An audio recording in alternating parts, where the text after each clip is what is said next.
vazhdim të drejt për drejt, Olsi na doli me kazino dhe nuk është ai që e luan fatin e tij çdo ditë aty, por luhet fati i shqiptarëve dhe miliardet e tyre që fluturojnë dhe për këtë aferë të radhës të mërzitshme në fakt nga sasia e jashtëzakonshme, inflacion, skandalesh, kemi bezdisur Klevis Balliu në këtë mëngjes. Mëngjes të Balliu, më së Ju keni qenë në thonjza, po e them, një nga fansat e familjes kryeministrore, një nga ata njerëz që hershëm keni akuzuar që ata familjarisht po veprojnë si grupi strukturuar kriminal, por ju kanë anatemuar në ato fillime, ndërsa tani gjithmonë më shumë fakte të reja dalin për një përfshirje të drejt për drejt të vllajt të kryeministrit, që na del edhe një gjeni i lëvizjeve të real estate-it. Po, patjetër. Ja ka hedhur dhe si shkon një tokë nga 300.000 euro në 30 milion euro? Po këtu t'ja akuzojmë kot sepse ata janë shumë të aftë në biznes. Në okazion. Nuk duhet t'i dëgjoni gjithmonë këto akuzat e pandershme që bëhen ndaj tyre. Çdo shqiptar po të shikosh sot len një gjë, direkt i rritet shifrat, çmimet me herë 200, njësoj si Olsit. Që këto janë situatat ku ndodhet vendi dhe s'di më as të qeshësh atë qasha.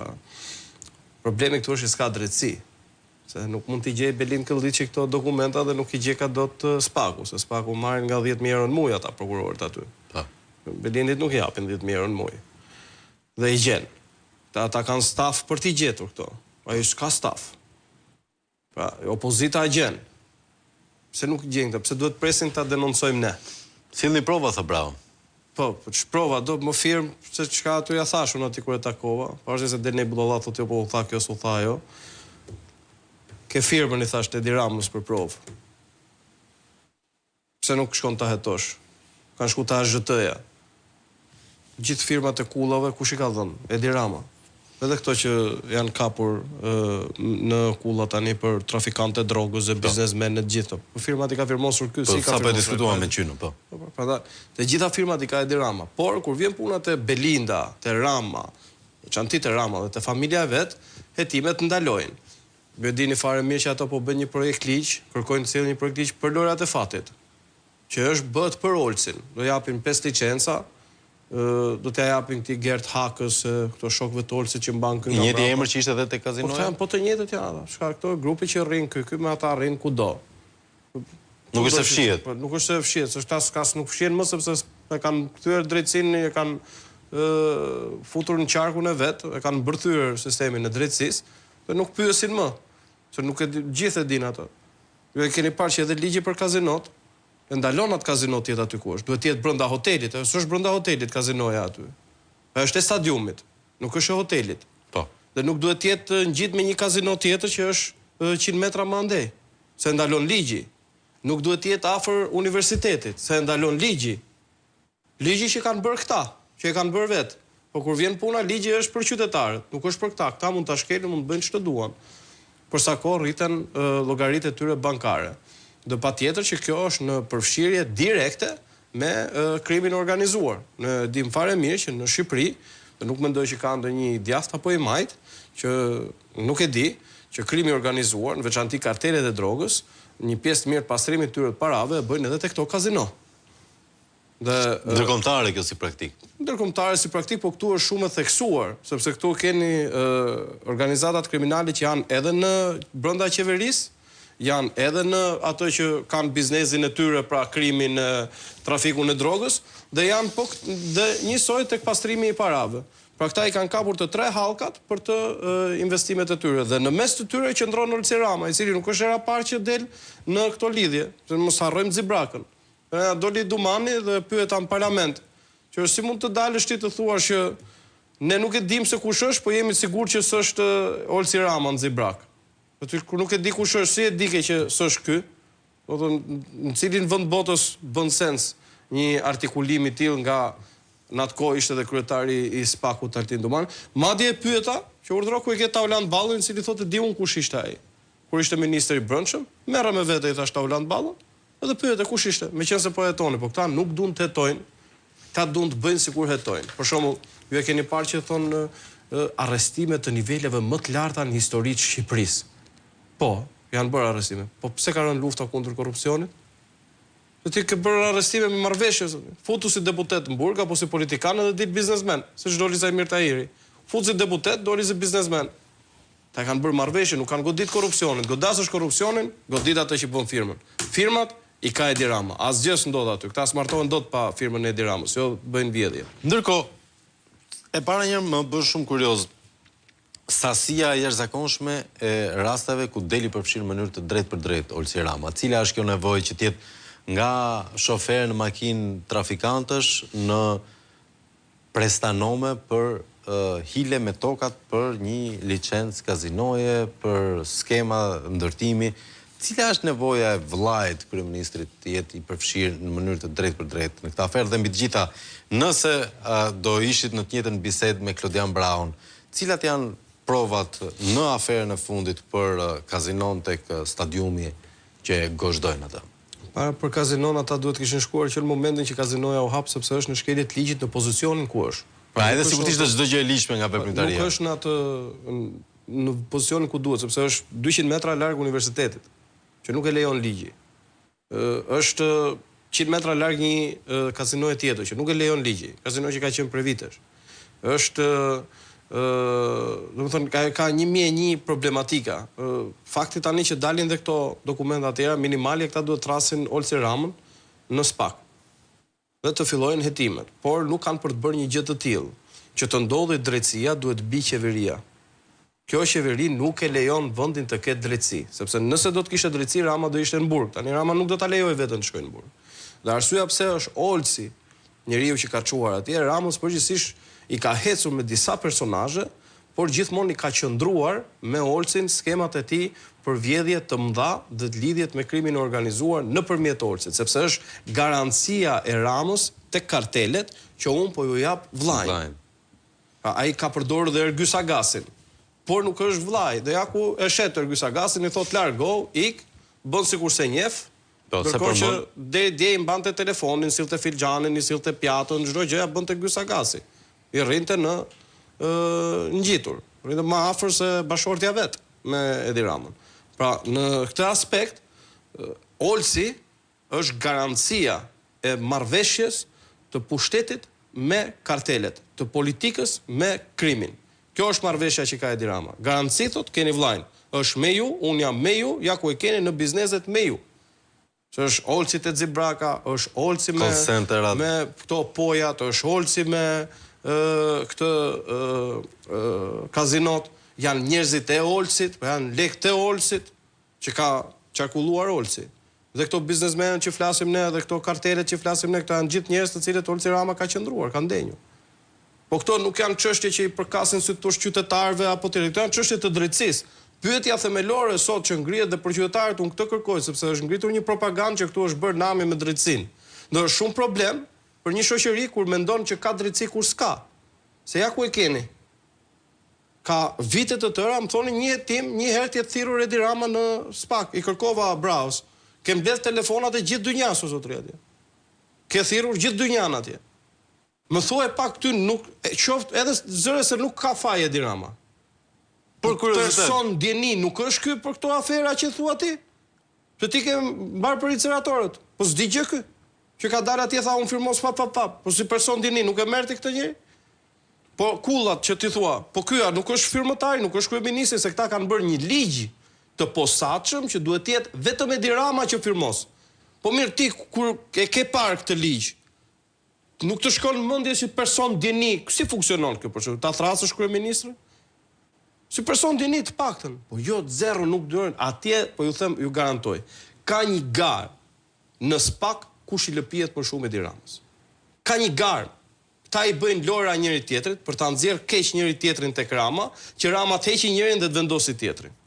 Me Duman, me Brau, me gjithë, unë kam zero besim. Të jemi sinqert, sepse shoh që ti nuk thret askënd.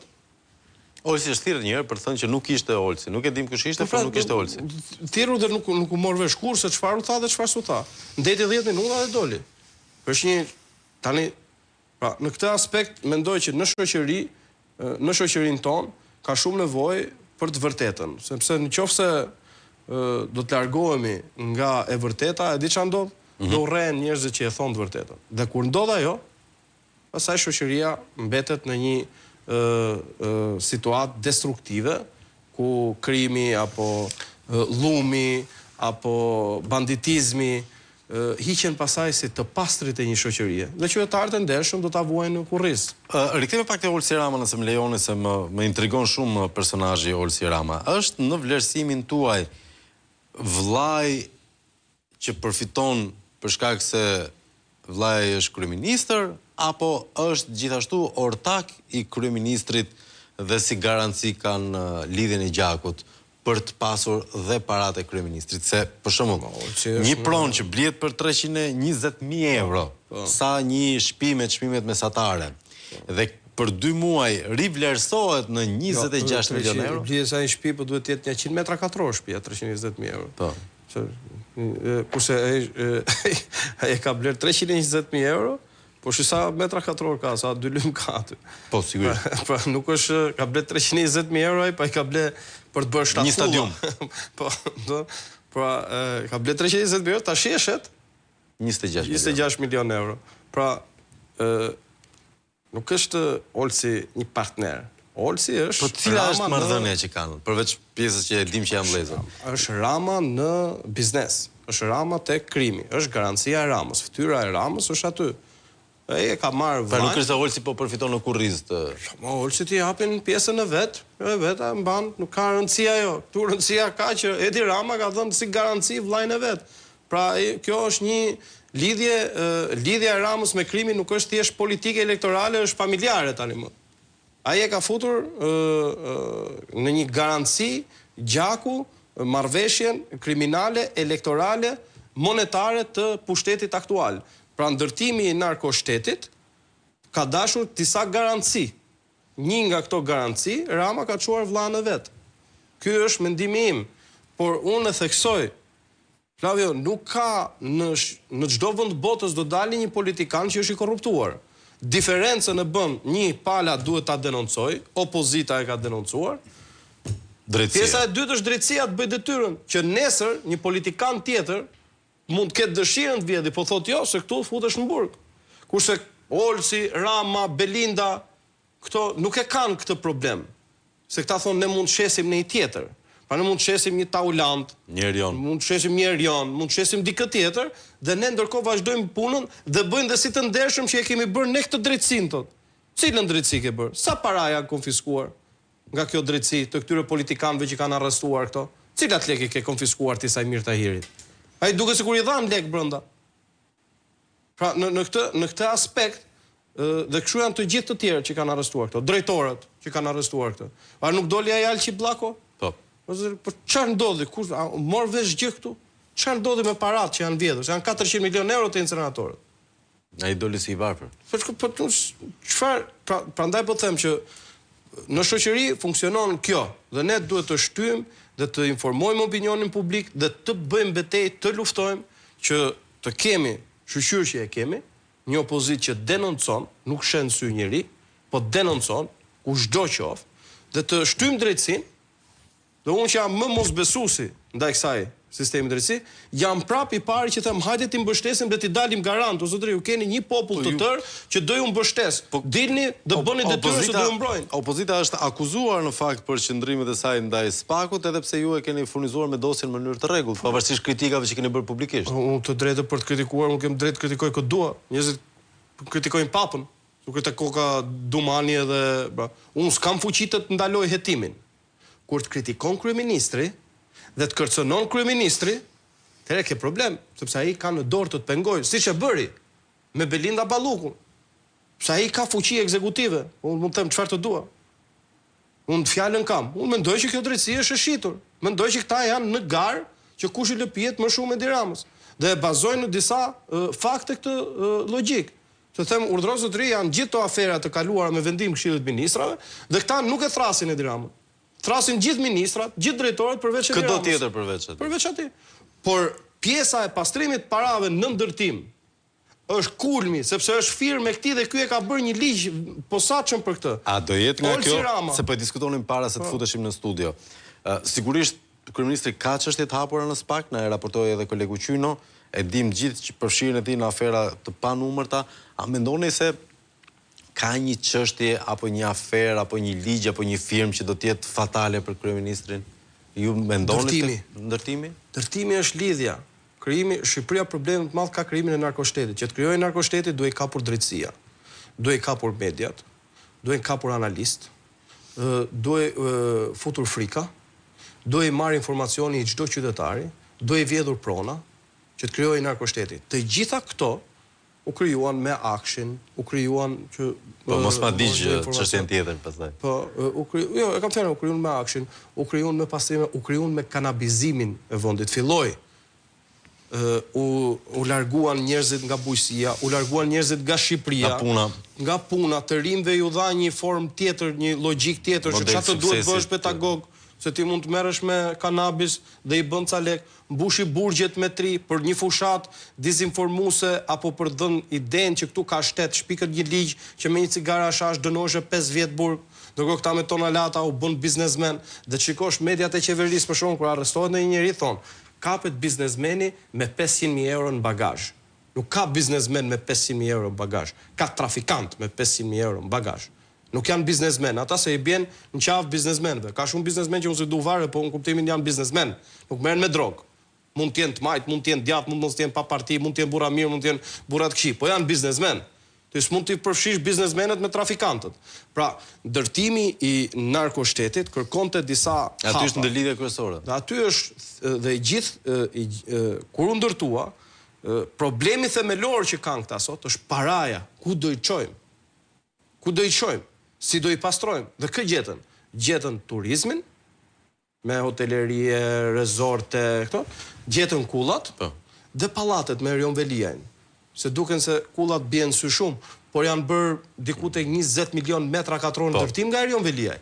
Të gjitha pastrim parash të keni të garantuar ju, sepse nuk ka pas tregu nevojë, ndërkohë çmimet vinë rriten kur apartamentet janë bosh. Po si ka mundësi?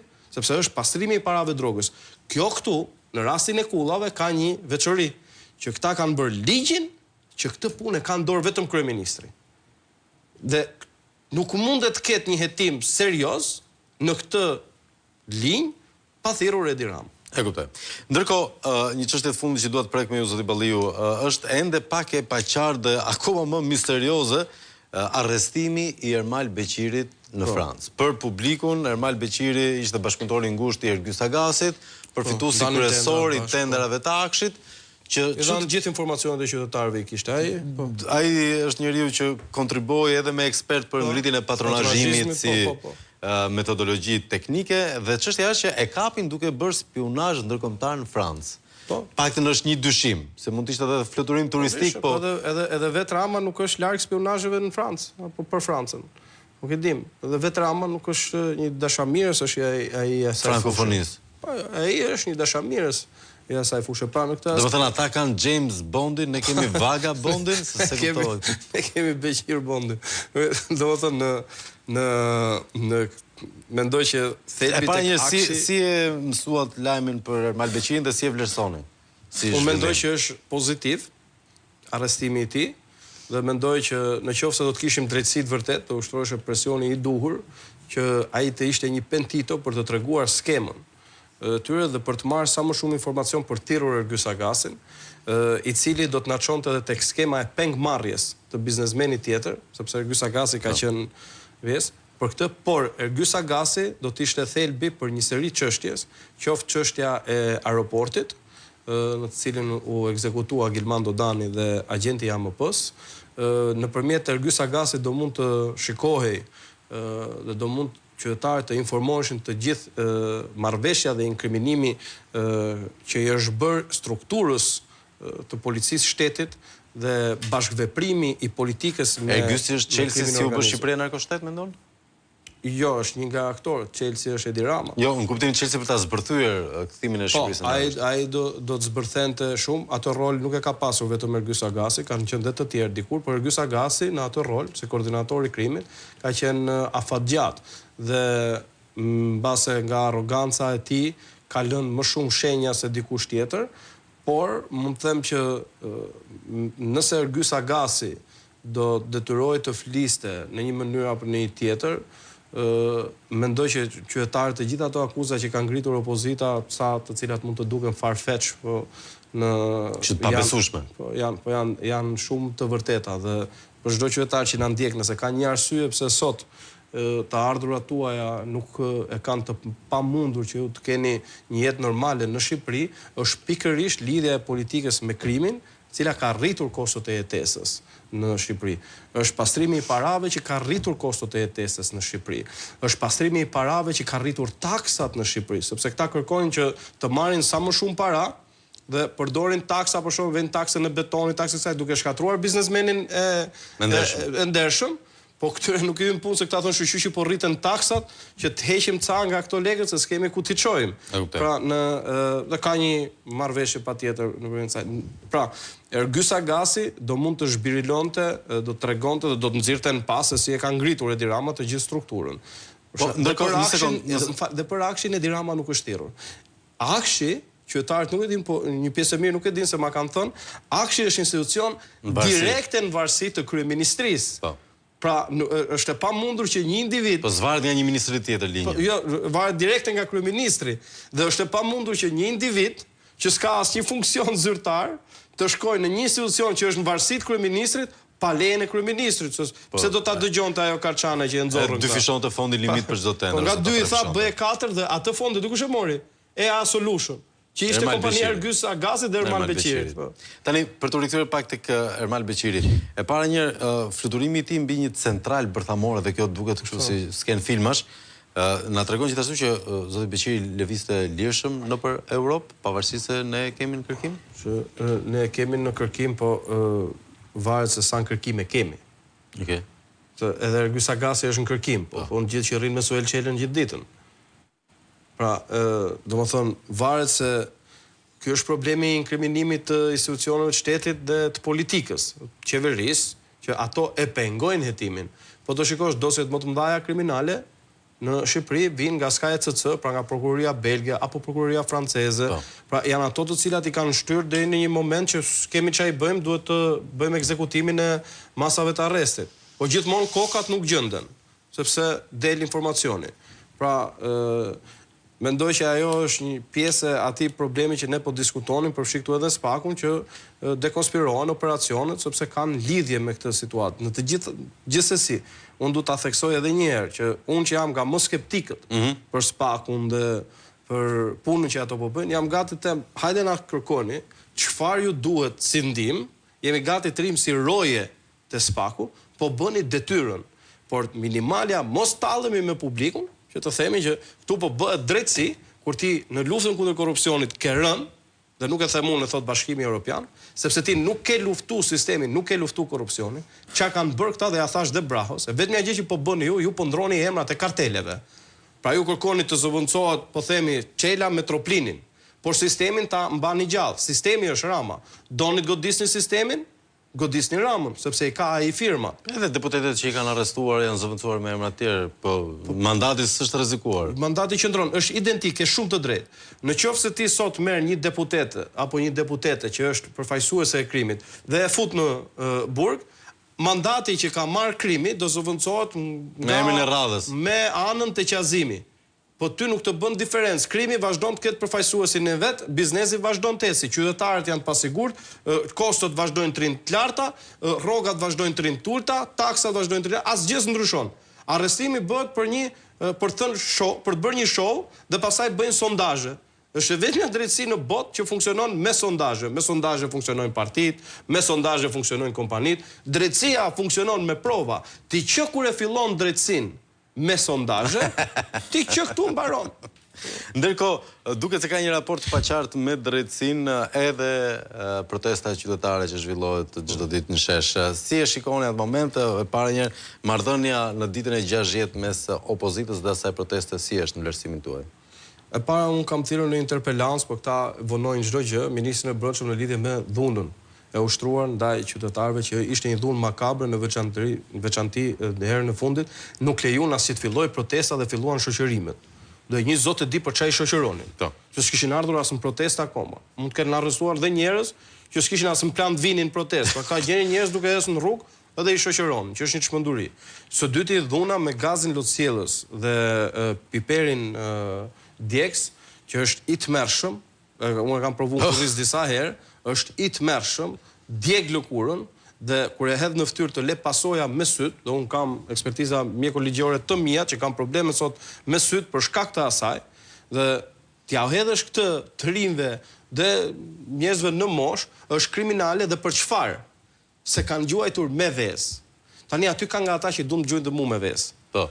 Dhe mund të kenë drejt, mund mos kenë drejt. Por fakti që do të gjujë mu me vezë, ai nuk bëhet Pablo Escobar, që ta marrësh ti zvarr dhe ta fusësh në burg. Se nuk ka asnjë, domethënë veza është institucion i çdo proteste paqësore në botë. Njihet botërisht ajo. Ajo është për të shprehur dufin në një mënyrë paqësore. Ata s'po gjujnë me gura apo me hekra apo me armë, që ti kthehesh në një formë kaq mosore. Por kjo është një fitore për ta. Sepse kjo në të vërtetë tregon frikën e Edi Ramës nga ta. Da i bën mirë që ka frikë. Dhe po ju them unë, ne kemi bërë protesta pafund.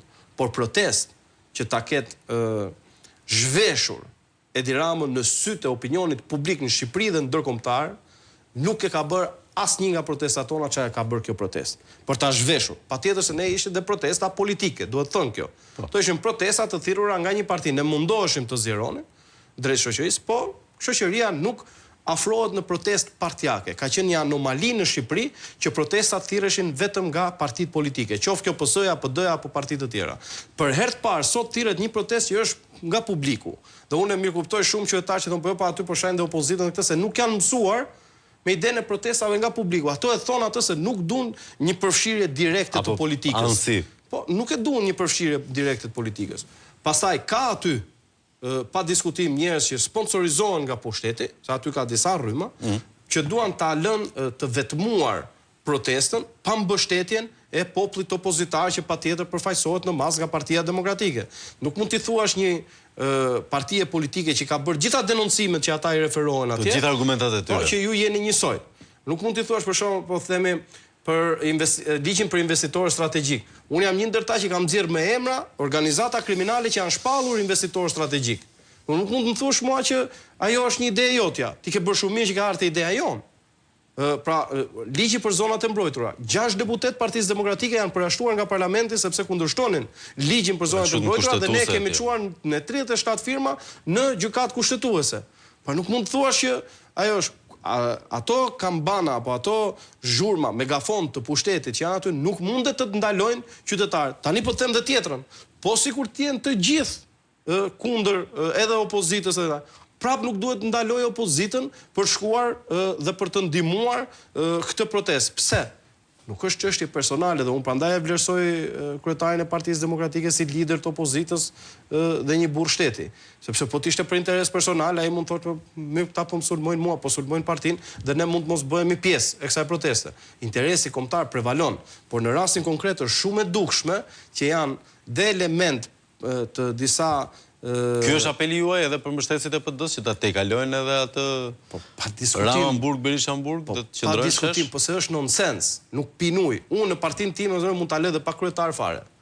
Pse zgjedhin antarët si bëhet. Ne mund ta bëjmë me bord. Ne mund ta bëjmë kryetar të përhershëm. Nuk ka që duhet askuj që s'është antar i një partie se çfarë bën parti.